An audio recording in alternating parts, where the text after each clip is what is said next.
the big weather and news story for today. We're looking at a storm that's still a Category 4 storm, still a major storm. The 8 o'clock update, 150-mile-an-hour winds, about 450 miles to the southeast of Miami, Florida. And this looks to be kind of ground zero of where we expect the storm to really make landfall. Somewhere along Miami, South Florida, the Keys, and expected to make that landfall early Sunday morning. Now, the track continues to keep the storm over the state of Florida throughout the day on Sunday and early into the day on Monday before eventually working into Georgia and back towards Tennessee. That's a westerly track for us. That means we're going to be on the side where we're going to see some outer bands of rain heading our way. In fact, it looks a lot like this on our latest forecast model. We're finally able to get some rain on the models here. And what we're seeing, Monday morning starts out dry. Monday afternoon, we start to pick up on some heavy rain. And it's Monday evening and Monday night into early Tuesday that we expect those heaviest bands of rain to move through the upstate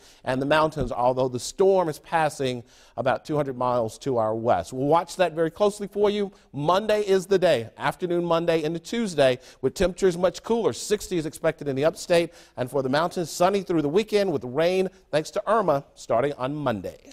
Thank you, Mal.